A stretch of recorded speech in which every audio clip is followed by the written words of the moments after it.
ಎಲ್ಲರಿಗೂ ನಮಸ್ಕಾರಗಳು. ಋಗ್ವೇದ ಕ್ಲಾಸಸ್ಗೆ ಸ್ವಾಗತ.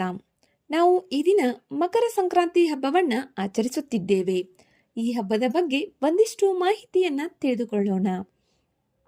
ಮಕರ ಸಂಕ್ರಾಂತಿ ಇದು ನಮ್ಮ ಭಾರತೀಯ ಸಂಸ್ಕೃತಿಯ ಮಹತ್ವದ ಹಬ್ಬಗಳಲ್ಲಿ ಒಂದಾಗಿದೆ. ಸೂರ್ಯನು ಧನುರಾಶಿಯಿಂದ ಮಕರ ರಾಶಿಗೆ ಪ್ರವೇಶಿಸುವ ದಿನವನ್ನು ಮಕರ ಸಂಕ್ರಾಂತಿ ಎಂದು ಆಚರಿಸಲಾಗುತ್ತದೆ. ಸಾಮಾನ್ಯವಾಗಿ ಈ ಹಬ್ಬವನ್ನು ಜನವರಿ 14 ಅಥವಾ 15ರಂದು ಆಚರಿಸಲಾಗುತ್ತದೆ. ಇದೇ ದಿನ ಏಕೆ ಆಚರಿಸಲಾಗುತ್ತದೆ ನಿಮಗೆ ಗೊತ್ತೇ? ತಿಳಿದುಕೊಳ್ಳೋಣ ಬನ್ನಿ. ಸಾಮಾನ್ಯವಾಗಿ ಸಂಕ್ರಾಂತಿ ಹಬ್ಬವು ಜನವರಿ 14 ಅಥವಾ 15ರಂದು ಆಚರಿಸಲಾಗುತ್ತದೆ.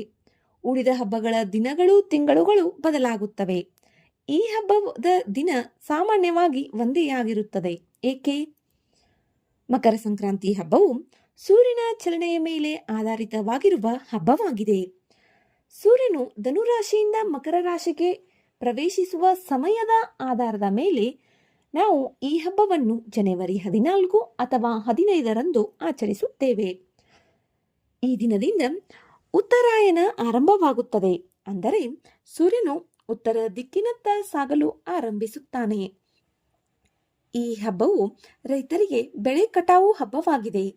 ಪ್ರಕೃತಿಗೆ ಕೃತಜ್ಞತೆ ಸಲ್ಲಿಸುವ ಹಬ್ಬವಾಗಿದೆ. ಈ ಹಬ್ಬದ ನಂತರ ದಿನಗಳು ದೊಡ್ಡದಾಗಿರುತ್ತವೆ, ರಾತ್ರಿ ಚಿಕ್ಕದಾಗಿರುತ್ತದೆ.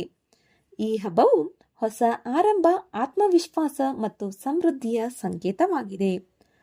ಭಾರತದ ವಿವಿಧ ರಾಜ್ಯಗಳಲ್ಲಿ ಈ ಹಬ್ಬವನ್ನು ವಿವಿಧ ಹೆಸರುಗಳಿಂದ ವಿವಿಧ ಆಚರಣೆಗಳ ಮೂಲಕ ಆಚರಿಸಲಾಗುತ್ತದೆ. ಅದನ್ನು ತಿಳಿದುಕೊಳ್ಳೋಣ.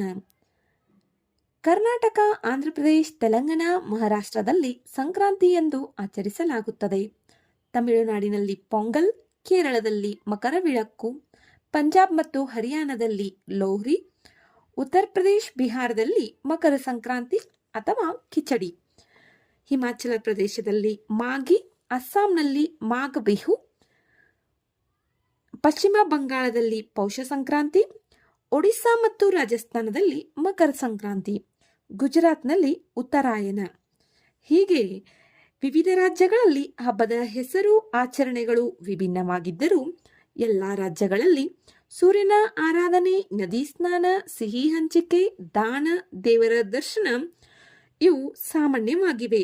ಒಂದಷ್ಟು ಕಡೆ ಅಗ್ನಿ ಪೂಜೆ, ಒಂದಷ್ಟು ಕಡೆ ಗಾಳಿಪಟವನ್ನ ಹಾರಿಸಿ ಈ ಹಬ್ಬವನ್ನ ಆಚರಿಸಲಾಗುತ್ತದೆ. ಈ ಹಬ್ಬವು ಸುಗ್ಗಿಯ ಹಬ್ಬವಾಗಿದ್ದು ಸಮೃದ್ಧಿಯ ಸಂಕೇತವಾಗಿದೆ. ಈ ದಿನ ಮಕರ ಸಂಕ್ರಾಂತಿ. ನೀವು ಎಳ್ಳು ಬೆಲ್ಲವನ್ನ ತಿಂದು ಒಳ್ಳೆ ಮಾತಾಡೋಣ. ಎಲ್ಲರಿಗೂ ಮಕರ ಸಂಕ್ರಾಂತಿ ಹಬ್ಬದ ಹಾರ್ದಿಕ ಶುಭಾಶಯಗಳು. ವಿಡಿಯೋದಲ್ಲಿರುವ ಮಾಹಿತಿ ಉಪಯುಕ್ತವೆನಿಸಿದರೆ ವಿಡಿಯೋಗೆ ಒಂದು ಲೈಕ್ ಮಾಡಿ. ಮತ್ತಷ್ಟು ಮಾಹಿತಿಗಾಗಿ ನಮ್ಮ ಚಾನೆಲ್ನಲ್ಲಿರುವ ವಿಡಿಯೋಗಳನ್ನು ವೀಕ್ಷಿಸಿ. ಮುಂಬರುವ ವಿಡಿಯೋಗಳು ಮತ್ತು ಮಾಹಿತಿಗಾಗಿ ನಮ್ಮ ಚಾನೆಲ್ ಅನ್ನು ಸಬ್ಸ್ಕ್ರೈಬ್ ಮಾಡಿಕೊಳ್ಳಿ. ನಿಮ್ಮ ಸ್ನೇಹಿತರೊಂದಿಗೆ ಹಂಚಿಕೊಳ್ಳಿ. ಧನ್ಯವಾದಗಳು.